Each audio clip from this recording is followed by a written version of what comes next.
নমস্কাৰ আপোনালোকে চাই আছে AIPL Live 24/7 আৰু মই ৰফিক আহমেদ যেহেতু আজিৰ পৰা আমাৰ এটি নতুন অনুষ্ঠান আমি আৰম্ভ কৰিবলৈ গৈ আছো আৰু এই অনুষ্ঠানটো হৈছে আমাৰ পৰিচয় আৰু এই পৰিচয় আমি প্ৰথম আজি যাত্ৰা এই যাত্ৰাত আমি আজি মংগলদৈত আহিছো আৰু মংগলদৈত আমি খুবেই স্পেশাল দুগৰাকী অতিথি আমাৰ মাজত আপোনালোকক চিনাকি কৰি দিবলৈ আছো পৰিচয় কৰি দিবলৈ ওলাইছো এয়া মই চিনাকি কৰি দিব ওলাইছো তেওঁলোকৰ হতে ৰামেশ্বৰ শৰ্মা আৰু পাৰুল দেৱী আপোনালোকক AIPL Live 24/7 ৰ পৰা বহুত শুভকামনা জনালো দুইগৰাকী মই প্ৰথমে আপোনাক সুধিব বিচাৰিছো যে আপুনি যেটো সামাজিক জীৱনত আপুনি বহুত কৰ্ম কৰিলে আপোনাৰ বহুত অৱদান আছে আপুনি বহুত ত্যাগ কৰিছে তো অকমান কওকচোন এই যাত্ৰাবিলাকৰ কথা সামাজিক জীৱনত মই লৰালি কালৰ পৰা আছো তথাপিও চাকৰি জীৱনত যেতিয়া সোমালো এই চাকৰি জীৱনতো মোৰ ৰাইজৰ লগত মিলা মিছা আৰু কৰ্মোদ্যোগী ভাৱেৰে ৰাইজৰ লগতে ৰাইজৰ সেৱা কৰি আছো মই পঞ্চায়ত আৰু গ্ৰামোন্নয়ন বিভাগত এগৰাকী কৰ্মচাৰী আছিলোঁ প্ৰথমে গ্ৰাম সেৱক হ'লো তাৰপিছত আৰু বিভাগীয় প্ৰমোচন ইত্যাদি পোৱা হ'ল শেষলৈ ৰাইজৰ মাজতে থাকি আমি ৰাস্তা বান্ধা কামত ৰাইজৰ মনোযোগ আকৰ্ষণ কৰাওঁ বান মাথাউৰিৰ কামত আমি ৰাইজক আকৃষ্ট কৰাওঁ তাৰপিছত খেল ধেমালিত আমি যুৱকসকলক আকৃষ্ট কৰি তেওঁলোকৰ যুৱ সংঘ মহিলা প্ৰাৰ্থিক মহিলা সংঘ ইত্যাদি কৰি উঠি তেওঁলোকৰ জাতীয় জীৱনত কেনেকৈ মনো উৎকৰ্ষিত হ'ব পাৰে কামৰ প্ৰতিও কেনেকৈ আগ্ৰহ আহিব পাৰে সেই মনোভাৱবিলাক আমি আনাৰ কামেই হ'ল মোৰ চাকৰি জীৱনৰ প্ৰধান কৰ্তব্য আছিলে আৰু মোৰ যেহেতুকে মই গ্ৰামোন্নয়নৰ কাম কৰিছিলোঁ সম্প্ৰসাৰণ বুলি এটা এক্সটেনশ্যন সেই বিভাগটোৰ লগত মোৰ বেছি জড়িত আছিল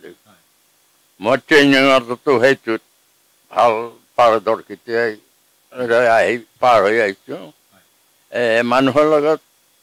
দেখা দেখি হ'লে মানুহৰ লগত অলপ ভালোবাসাটো আন্তৰিকতাটো গঢ়ি উঠে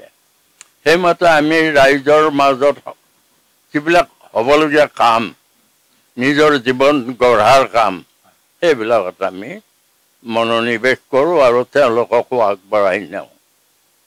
এইটোৱে আমাৰ প্ৰধান লক্ষ্য আছিল মই তেতিয়াহ'লে মই এবাৰ আপোনাৰ খুৰীৰ ওচৰত আহিছো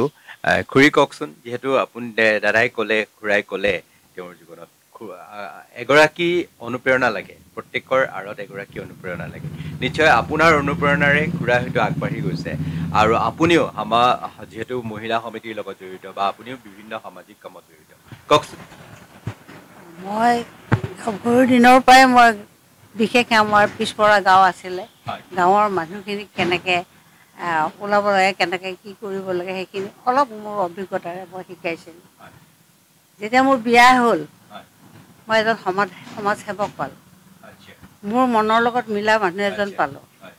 পোৱাত মই যিখিনি নাজানিছিলোঁ সেইখিনি মোক তেখেতে শিকালে এতিয়া পৰ্যন্ত তেখেতৰ অনুপ্ৰেৰণাত লগত লগে ভাগে তেওঁ কৈ থাকে মই কামবিলাক কৰি থাকোঁ আৰু এতিয়া জানিছোঁ কিছুমান আমাৰ বিশেষ আমি মহিলাৰ ওপৰত আমি বেছি হেৰিটো সমিতিৰ লগত জড়িত আছোঁ যেতিয়া তেওঁলোকক শিক্ষা দিয়া অশিক্ষিত ছোৱালীবিলাকক কেনেকৈ আমি আগবঢ়াই নিব লাগে সেইটো তেওঁলোকক দিহা পৰামৰ্শ দিয়াৰ পৰা যিখিনি আমাৰ মহিলাৰ কাম আমাৰ গাঁৱত বিশেষ সেইখিনিত আমি আগবাঢ়ি এতিয়ালৈকে কৰি আছোঁ তেতিয়াহ'লে খুৰা মই আপোনাৰ ওচৰত আকৌ এবাৰ আহিছো আপুনি কওকচোন আপোনাৰ যেতিয়া আপুনি চাকৰি কৰিলে চাকৰি জীৱনত আপোনালোকৰ বৈবাহিক জীৱন কেনেকৈ আৰম্ভ হ'ল প্ৰথম সেই যি শুনিবলৈ হয়তো দৰ্শকে খুব উগ্ৰহে ৰৈ আছিলে আপোনালোকৰ প্ৰেম হৈছিল নে আপোনালোকৰ মাজত মানে মানে বিয়া হৈছিলে মানে ঘৰুৱা বিয়া নে প্ৰেম তেনেকুৱা এইটো বৰ ভাল কথাই সুধিলে মোৰ চাকৰি জীৱনত যেতিয়া অহা যোৱা কৰোঁ সেই সময়ত মোৰ ঘৰৰ পৰিয়ালেও মোৰ বিবাহৰ কাৰণে চিন্তা কৰিলে কৰি উঠি এই ভাল ছোৱালীটো অহা যোৱা কৰোঁতে দেখা পাওঁ নেকি চাবিচোন আমি এটা বিয়াখন পাতিব লাগিব এই বুলি কোৱাত মই তেতিয়া আছিলোঁ ভকতপাৰাত এই গ্ৰামোন্নয়নৰ কামত অহা যোৱা কৰোঁ মঙলদৈ মঙলদৈলৈ অহা যোৱা কৰোঁ গতিকে সেইফালেদি আহোঁতে এগৰাকী ছোৱালী দেখা পালোঁ ছোৱালীজনী পানী আনিবলৈ গৈছিলে যোৱাত আইজনী তোমালোকৰ ঘৰ ক'ত বোলে এইটো ওচৰতে আমাৰ ঘৰ আপোনালোকৰ ঘৰ ক'ত বোলে আমাৰো ইয়াতে মঙলদৈতে বুলি ক'লোঁ মই তেতিয়া কৈছে আমাৰ ফালে যাওঁ ব'লক আমাৰ ফালে যাওঁ ব'লক বোলে নাই আজি নাযাওঁ দেই বেলেগ সময়ত যাম এই বুলি এদিন বেলেগ দিনা মই আৰু এজন বন্ধুৰে সৈতে সেই ঘৰখনত সোমাই গ'লোঁ ঘৰখনত সোমাই পেলাই বৰ ভাল লাগিল যদিও মানে সাধাৰণ শ্ৰেণীৰ মানুহ তেওঁলোক বৰ দুখৰ পৰা ডাঙৰ হোৱা মানুহ গতিকে মোৰ সেই ঘৰখনৰ প্ৰতি আকৃষ্ট হৈ গ'লোঁ আৰু শাহুৱাই যিগৰাকী সেইজনীও বৰ সাদৰী মানুহ পালোঁ আৰু ভাই ককাই দুজন পালোঁ ডাঙৰজন হ'ল মানে শিৱ শৰ্মা তেওঁ হেল্থ মানে স্বাস্থ্য বিভাগত কাম কৰে কিবা বিষয়া আছিলে আৰু সৰুজন পঢ়িয়ে আছিলে সেই সময়ত গতিকে ৬২ চনত মই বিয়াৰ কাৰণে সাজু হ'লোঁ হৈ আমাৰ ঘৰত ক'লোঁ এনেকৈ এজনী ছোৱালী আছে দেখা পাইছোঁ কথা বতৰা বেয়া পোৱা নাই তোমালোকে গৈ যদি কনফাৰ্ম হ'ব পাৰা তেতিয়াহ'লে বিয়া পাতিব পাৰা এই বুলি ক'লোঁ কওঁতে এদিন মা আহিলে আৰু এই মামা উকিল মুক্তি গোস্বামী তেখেত বৰ সমাজকৰ্মী মানুহ তেখেতে মায়ে আৰু এজন প্ৰতিবৰ্দলৈ বুলি ডাক্তৰ আছিলে এই তিনিজন মানুহ গাড়ী লৈ আহিলে আহি পেলাই আৰু ছোৱালী চাই উঠি কথা বাৰ্তা তেওঁলোকৰ লগত কি হ'ল তাৰপিছত আৰু তেওঁলোকৰ লগত মানে মত মিলি গ'ল দুঘৰৰ যেতিয়া মত মিলি গ'ল তাৰপিছত আৰু মোৰতো নাগাৰ কথা নাহে গতিকে বিয়াৰ বন্দোবস্ত হ'ল ৬২ চনৰ ১৭ জুলাইত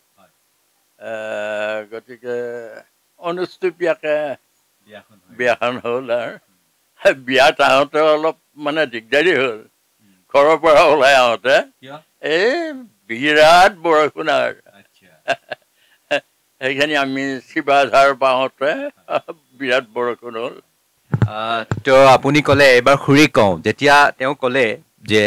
আপোনাক দেখি পানী আনিব যাওঁতে আপোনাক মাত দিলে আৰু আপুনি তেওঁক যিহেতু তেতিয়া হেৰি আছিলে বহুত এগৰাকীয়ে যেতিয়া অতিথিয়ে মাতিছে নিশ্চয় আপুনি সেইখিনি কৈছিলে যে আহক ঘৰলৈ আহক আপুনি ঘৰত নিমন্ত্ৰণ কৰিছিলে কিন্তু তেওঁ সেইদিনাখন নিমন্ত্ৰণ ৰক্ষা কৰিব পৰা নাছিল কিন্তু তাৰপিছত হয়তো আকৌ কাৰোবাক লৈ আহিছিলে আৰু পিছত আপোনাক বিয়াৰ প্ৰস্তাৱ দিছিলে বিয়াৰ প্ৰস্তাৱ যেতিয়া পাইছিল আপুনি কেনেকুৱা লাগিছিল বিয়াৰ প্ৰস্তাৱ দিওঁতে সেইটো বেয়া নালাগে ভালো লাগে কিন্তু মোৰ ওপৰত বাইদেউ এগৰাকী আছিলে সেইটো মই ভাবিছিলোঁ যে মোৰ হেঙাৰ হ'ব আৰু বিয়া যদি সঁচাই মোৰ তেওঁৰ লগতে হ'বলগীয়া আছে প্ৰজাপতি নামিব আছে নামিবলগীয়া আছে কিন্তু তেওঁৰ লগতে হ'ব কিন্তু বাইদেউক নিদিয়াকতো মোক নিদিব সেইকাৰণে গোটেই পৰিয়ালে মানে বাইদেউৰ কাৰণে দৰা বিচাৰিলে সেইধৰণে হ'ল একেদিনাই দুইজনীৰে বিয়া একেদিনাই মানে আপোনাৰ বাইদেউ আৰু আপুনি এখন ৰভাতেই বহিছে মানে এখন ৰভাত নহয় মামাহঁতৰ ৰভাত চোতালত বাইদেউৰ বিয়া এখেতে ক'লে বোলে মই লোকৰ চোতালত বিয়া নহয় মই শাহুৰ চোতালতহে বিয়া মোৰ পিতা নাছিলে পিতা সৰুতে ঢুকাইছে এতিয়া মোৰ মনত নপৰে যে মই শাহুৰ চোতালতহে মই বিয়া হ'ম হ'ব তেতিয়াহ'লে তোমাৰ কথা মতে হ'ব সেই মামাৰ চোতালত বাইদেউৰ বিয়া পাতিলে আমাৰ চোতালত জন্ম চোতালত মোৰ বিয়া পাতিলে একে সময়তে বিয়া হৈ গ'ল ৰাতিপুৱা কইনা উলিয়ালে বোলে মই যাম গাড়ীত বাছ গাড়ী আনিছিলে গাঁৱততো বাছ গাড়ী নালাগে বাইদেউক নিলে গৰু গাড়ীত ওচৰতে তেওঁক নিলে গৰু গাড়ীত মোক নিলে হেৰিত কিন্তু মোক পিছত মই সৰু কাৰণে মোক পিছত আনিলে আৰু বাইদেউক আগতে উলিয়াই দিলে কিন্তু মোৰ মা এনেকুৱা আছিলে তেওঁ বাৰান্দাত বহি পেলাই কান্দা নাই মানে এক ধ্যানে বহি আছে কোনোবাই মাতোতেহে মাত দিছে যে আপুনি কিয় মাতা নাই মাক সুধিলে বোলে মই মাতিম কিয় মোৰ আনন্দত মোৰ মাত হেৰাই গৈছে মই দুজনী ছোৱালী দুফালে মই উলিয়াই দিছোঁ ভাল ল'ৰাত উলিয়াই দিছোঁ তাহাঁতৰ ভাল হওক সেইটো কামনা কৰিয়ে মই আপোনাক বেয়া মায়ে তেনেকৈ ক'লে মোক উলিয়াই নিলে এইফালে হাতীৰ পেট আৰু এটা ঘটনা হ'ল কি ৰাতিটো বৰষুণ দিছে জেঠমহীয়া ৰাতি চাৰিওফালে ঘাল বিল চব বন্ধ হৈ গৈছে পানী ৰাস্তা বন্ধ এতিয়া মোক আধা ফাৰ্লংমান আনিব লাগিব আমাৰ ঘৰৰ পৰা গাড়ীত ঘূৰাব তেতিয়া মোৰ দাদা যিজন শিৱ চৰ্মা বুলি ক'লে তেওঁ মোক পিঠিত তুলি লৈ আহিছে গাড়ীত তুলি তাৰপিছত লৈ আহিলে আহি লৈ গ'ল তালৈ তাতো এতিয়া গৈ আধা ৰাস্তাত নামিবলগীয়া হ'ল বোলে নাযায় হাতীৰ পিঠিত উঠিলে দৰা কইনাৰ ভনীয়েক কইনাৰ ককায়েক হাতী দি মানে পথাৰেদি লৈ গৈছে ৰাস্তা দি যাব নোৱাৰে তেতিয়া মই তেতিয়া মোক ল'লে দোলা তেতিয়া মোক শাহুৱে ক'লে তুমি ভৰিখন ধোৱা ভৰি হাত ধুই পেলাই উঠা দোলাখনত কিন্তু সেৱা এটা কৰিবা যিহেতুকে তেওঁলোকে কান্ধত লৈ যাব জীৱনত দেখা নাছিল সেনেকৈ উঠিলোঁ দৰা সেনেকৈ গ'ল কিন্তু মই পৰ্দা এখন দি দিয়ে পৰ্দাখন এনেকৈ খুলি চাইছোঁ হাতীৰ পেটত পানী লাগিছে সিহঁতে ঘৰ নাচালে বৰটোহে চালে এতিয়া বানপানীত মই থাকিব লাগিব এইটো মোৰ আহিছে এনে বানপানী কলৰ ওপৰত মই কলৰ ভেলত থাকিব লাগিব হ'লেতো বেয়া লৈ গ'ল ইমান জোৰে নিছে দুলীয়াত দুজনে তাৰপিছত আৰু যিখিনি মানুহ গৈছিলে তেওঁলোকেতো বাছ নাই এতিয়া বাটটো এৰি দিবলগীয়া হ'ল খোজকাঢ়ি যাবলগীয়া হ'ল মোকতো এইটো মোবাইল লৈ যায় এইটো আঁতৰৰ পৰা চিঞৰে এই কিমান গধুৰ কইনা কিমান গধুৰ নাই এনেকুৱা হ'লে দুটা নিব পাৰে দুলিয়াই সেইটো মানে এনেকুৱা হ'লে দুটা নিব পাৰে ৰাখ ৰচোন আমি কইনা চাওঁ এতিয়া মোৰ লগতো কোনো নাই দুলীয়া দুজনহে এইবিলাক মানুহ পিছত দৰাটো গ'লেই আৰু দৰাটো মই ভালকৈ চিনিয়ে নাপাওঁ তাৰপিছত ৰয় তেনেকৈ ৰওঁতে আকৌ এইখিনি মানুহ দূৰ দূৰি আকৌ কইনা লগ পাই গৈ এনেকৈ গৈ 3 কিলোমিটাৰ ৰাস্তা দোলাত গৈছে বাসস্থিত আৰু সেই দোলা মই এইখিনিতে দৰ্শকসকলক ক'ব বিচাৰে এখন খুব সুন্দৰ ছবি আমাৰ মাজত হয়তো পৰিস্ফুট হৈছে আৰু তেওঁ কৈছে যে 1962 চনৰ নহয় 1962 চনৰ এটা ঘটনা চাওকচোন আপোনালোকে কল্পনা কৰক ইমান ধুনীয়া চিত্ৰ এখন ছবি যিটো আমি হয়তো আচলতে মানে ভাবিব নোৱাৰো সেই ছবিখন তেওঁ ক'লে যে দোলাৰ মাজত গৈছে দোলা দি গৈছে আজি সেই পৰম্পৰাবিলাক নোহোৱা হৈ গৈছে কিন্তু এইটো এখন কিমান সুন্দৰ অসমীয়া সমাজৰ কিমান সুন্দৰ এখন ছবি তেওঁ আমাৰ ওচৰত দাঙি ধৰিছে তো আমি কথা পাতি আছো যিহেতু আকৌ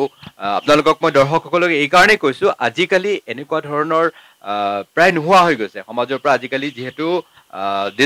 ডিজিটেল মাধ্যমত এইবোৰ নোহোৱা হৈ গৈছে কিন্তু ইমান ধুনীয়া সুন্দৰ ছবি এখন তেওঁ দাঙি ধৰিলে আপোনালোকে নিজেই অনুভৱ কৰক সেইখন ছবি কেনেকুৱা হ'ব পাৰে ভাবিলে কেনেকৈ যিহেতু আমি চিনেমা বা আমি কিবাত দেখিব পাৰোঁ দোলাত লৈ যোৱা কিন্তু ৰজা মহাৰজাসকলে তেওঁ তেনেকুৱা কৈছে যে দোলাত গৈছে আৰু তেওঁ এটা কথা খুব সুন্দৰ কথা কৈছে যিহেতু আপুনি এটা কথা কৈছিলে যে মই হেৰি নাচালো পানী চালো কি কওকচোন আকৌ এবাৰ তাৰমানে ঘৰৰ পৰিয়ালে বিয়া দিলে দৰাটোহে চালে দৰাটো ভাল দেখিলে কিন্তু জাগাখিনি নাচালে এইটো ক'লে যে দৰাটো চালে ঠাইখন নাচালে তেওঁ পানী দেখি ভাবিছে এতিয়া তেওঁৰ মনত শংকা আহিল যে মই পানীত থাকিব লাগিব যেন বানপানী হ'ব সেইটোৱে ঠিক আছে আমি গৈছো এবাৰ মই আকৌ দাদাৰ ওচৰলৈ আহিছো দাদা তেওঁ ক'লে যিটো খুৰীয়ে ক'লে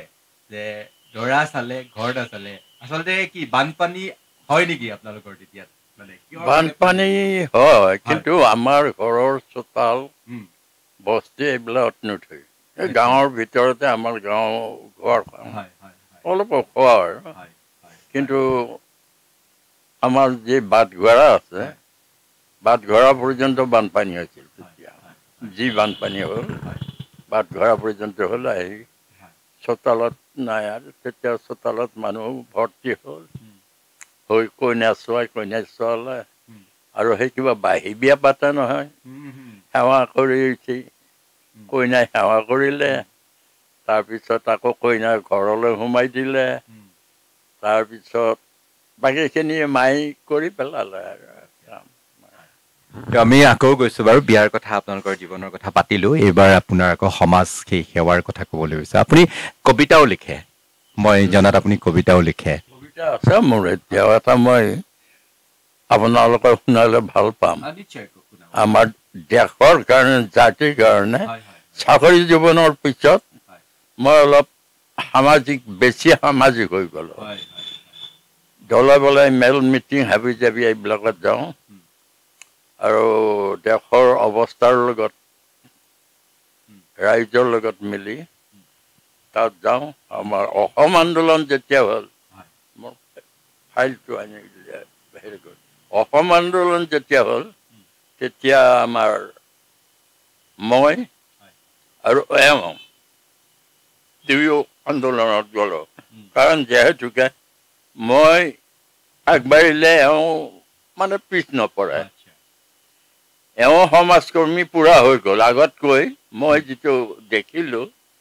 তেওঁ মোৰ ভাৱধাৰাৰ লগত সামাজিক দিশত মিলি গ'ল। এতিয়াও বৰ্তমান তেওঁ দৰং জিলা মহিলা সমিতিৰ মুখ্য উপদেষ্টা। গতিকে ময়ো মানৱ অধিকাৰ সংগ্ৰাম সমিতিৰ এজন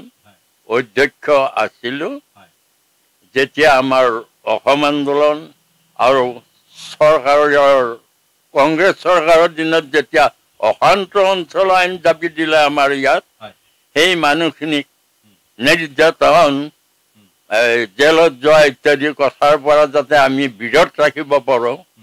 সেই দিশত আমি বৰকৈ গাঁৱত সোমাই গৈছিলোঁ। আৰু সোমাই যাওঁতে কিন্তু চৰকাৰী আমাৰ যিটো যন্ত্ৰ, তেওঁলোকে অলপ সন্দেহ কৰিছিল, যদিও সন্দেহৰ আওতাত তেওঁলোকে আমাক ল'ব নোৱাৰিলে।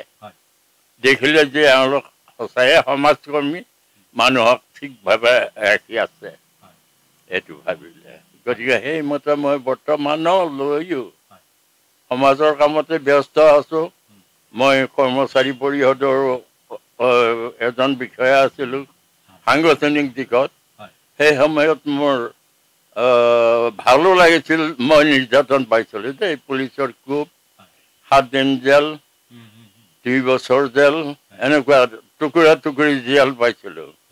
তাৰপিছত আমি চাকৰিটো গ'ল। চাকৰি যেতিয়া গ'ল, তেতিয়া মানুহবিলাকে মোৰ অৱস্থাটো দেখি হেৰি কৰিলে, এই সহায় সংগঠনবিলাকে দিব ধৰিলে, সহায় পালোঁ। যেতিয়া আন্দোলন শেষ হ'ল 85-ত, ৰাজীৱ গান্ধীয়ে আহি আন্দোলন মষিমূৰ কৰিলে দিয়কচোন। সেই আন্দোলন শেষ হওঁতে আমাৰ চাকৰিবিলাক আকৌ নতুন চৰকাৰে, AGP চৰকাৰ হ'ল, AGP চৰকাৰে আমাক চাকৰিবিলাকো ঘূৰাই দিলে। দিয়াৰ পিছত চৰকাৰৰ কি অৱস্থা বৰ্তমানলৈ দেখি আছে আৰু। তো মই এইবাৰ আকৌ খুৰীৰ ওচৰলৈ গৈছোঁ। যিহেতু আপোনাৰ এক সংগ্ৰামী মন, যিহেতু ক'লে অসম আন্দোলনৰ কথা, যিটো 83 আন্দোলনৰ কথা, সেই খুৰাই কৈছে ইতিমধ্যে। আপুনিও তেতিয়া, আমিও সৰু আছিলোঁ, আমি দেখিছিলোঁ আপুনিও বহুত আগবাঢ়িছিল বা জঁপিয়াই পৰিছিলে, কওকচোন। আন্দোলন বুলি ক'লে প্ৰথম বুজি পোৱা নাছিলোঁ। মোৰ আগেদি যেতিয়া হাজাৰ বিজাৰ মানুহ যায়, এইবিলাক ক'ত যায়? আমাৰ দিনত আমি আন্দোলনৰ কথা নাজানিছিলোঁ। তাৰপিছত তেতিয়া এখেতে ক'লে বোলে আন্দোলন, অসম আন্দোলন, আমি বিদেশী মুক্ত হ'ব লাগে। তেওঁ ভালকৈ বুজাই দিলে, বুজাই দিয়াত আৰু মোৰ ঘৰ গৃহস্থী বাদ দিয়াৰ নিচিনা হৈ গ'ল আৰু। মোক দায়িত্ব দিলে যে জাতীয়তাবাদী দলৰ মহিলা শাখাৰ সভানেত্ৰী হিচাপে আৰু এগৰাকী ল'লোঁ। এনেকৈ আমাৰ দল এটা গোটাব লাগে এতিয়া আমাৰ বৰমাস্তাৰ ফণীন্দ্ৰ বৰুৱাহঁতে সহায় কৰিলে।